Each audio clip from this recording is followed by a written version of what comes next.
مانگتا ہوں. حضور نے نہیں فرمایا اللہ سے مانگ، مجھ سے مانگنا شرک ہے، نہیں، کیونکہ وہی تو ہیں دینے. انما انا قاسم، کلمہ حسر، لوگوں ایک میں ہی تو ہوں بانٹنے والا. مانگ کیا؟ انی اسألک مرافقتک فی الجنہ، سونے اس جنت کو کیا کرنا جتھے تو نظری نہ آویں. حضور یہ نوکری جو دنیا میں دے رکھی ہے جنت میں بھی دے دیں. قربان جائیں حضور کی عطاؤں پر، حضور کی خیرات پر.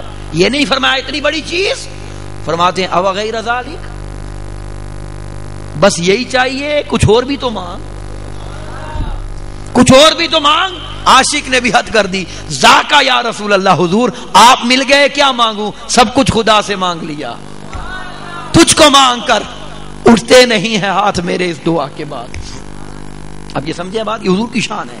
تو ذات محترم، یہ درود کی میں نے ایک بات کہی. اب آگے چلیں، ایک مثال اور دے دیتا ہوں. آقا علیہ السلام فرماتے ہیں کہ جو شخص روزانہ 50 مرتبہ درود پڑھے گا، ابھی جان بوجھ کے میں حدیث سنا رہا ہوں، اب مجھے پہلے بتائیں 50 زیادہ ہے تو نہیں بتاتا، 50 کوئی زیادہ ہے؟ اگر 5 نمازوں کے ساتھ 10 بھی پڑھیں تو 50 ہو جاتا ہے.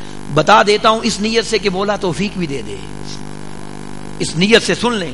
میرے آقا نے فرمایا جو بندہ روزانہ 50 مرتبہ درود پڑھے گا، اللہ تو دیتا ہی ہے، اسے روز محشر ہم بھی کچھ دیں گے. اور میں سن لیں، منہاج القرآن کے سٹیج پر حوالوں سے نہ ڈرا کریں. جو بات بغیر حوالے کے ہو منہاج القرآن کی زبان پر نہیں آتی، کبھی نہیں آتی. جس نے جو حوالہ مانگا مجھے بلا لیں.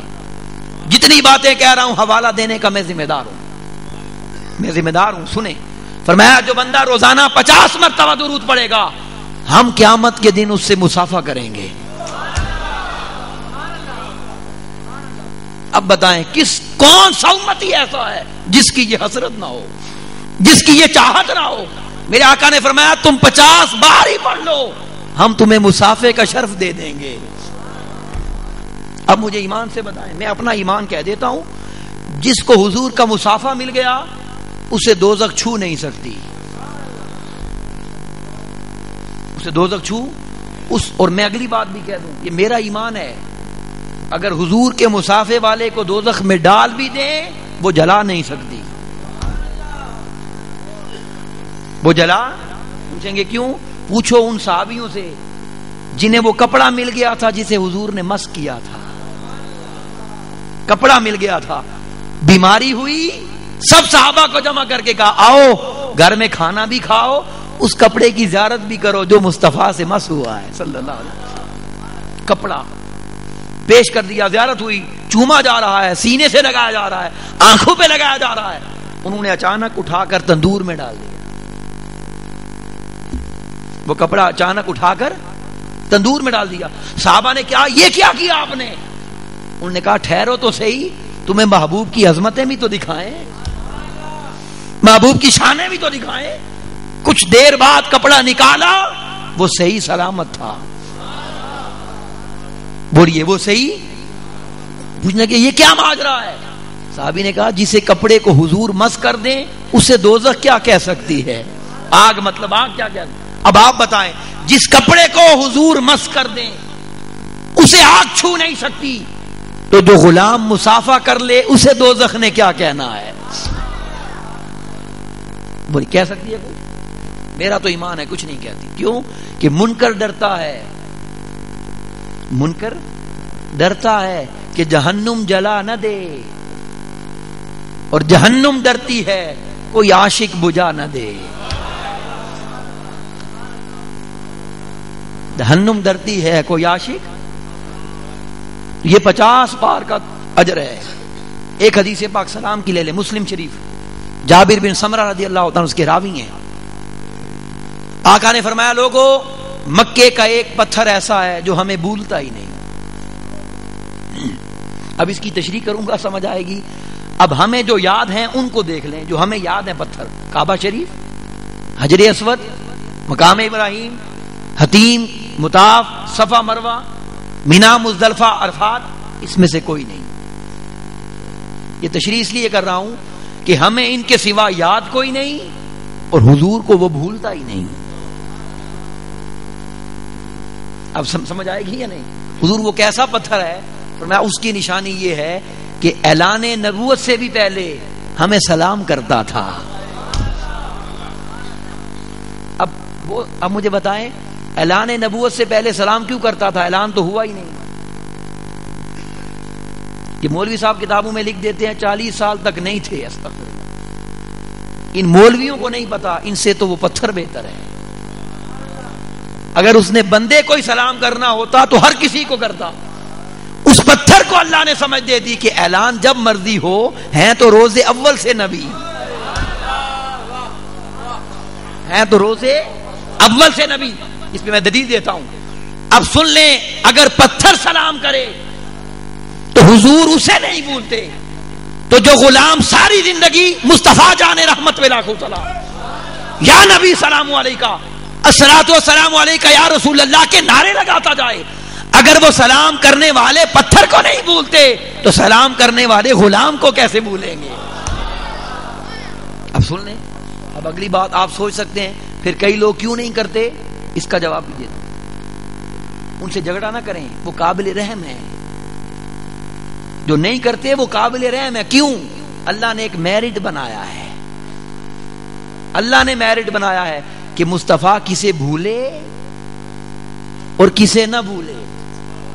جس کو اس لائن میں رکھنا ہو کہ مصطفیٰ نہ بھولے، اسے سلام پر لگا دیتا ہے. اور جسے اس لائن سے نکالنا ہو محبوب اسے بھول جا، اسے سلام کی توفیق ہی نہیں دیتا. اسے سلام کی توفیق ہی.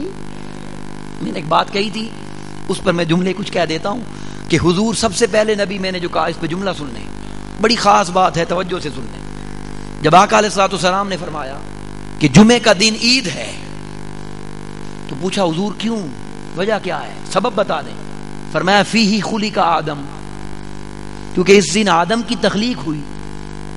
ٹھیک ہے، یعنی آدم علیہ السلام کی برتھ ڈے بتا دی، پیدائش کا دن، سالگرہ کا دن بتا دیا، جمعہ ہے. اب آپ ایمان سے سوچیں، جب اپنا بتایا اول ما خلق اللہ نوری، اول ما خلق اللہ نوری، دن نہیں بتایا. پھر پوچھا حضور آپ کو نبوت کب ملی، متى وجبت لك النبوہ؟ فرماتے ہیں کنت نبیا بآدم بین الماء والطین. ہم اس وقت بھی نبی تھے جب آدم مٹی پانی کے درمیان تھے. یہاں بھی دن نہیں بتایا. یہاں بھی دن کیوں نہیں بتایا؟ اب آپ بتائیں، بندے کو اپنی پیدائش کا دن زیادہ یاد ہوتا ہے یا کسی کا؟ بولیے، جواب دیں. اپنا. تو آدم علیہ السلام کا جو بتا رہے ہیں کہ جمعہ، تو اپنا کیوں نہیں بتاتے؟ ایک ہی جواب ہے، اس لیے کہ جب حضور کو نبوت ملی اور جب حضور کا نور اللہ نے تخلیق فرمایا تو دن اس لیے نہیں بتاتے کہ اس وقت دن کا وجود تھا ہی نہیں. دن تو تب بتائیں جب دن ہوتا. دن تو تب نکلا جب سورج چاند ستارے بنے، جب زمین و آسمان بنی.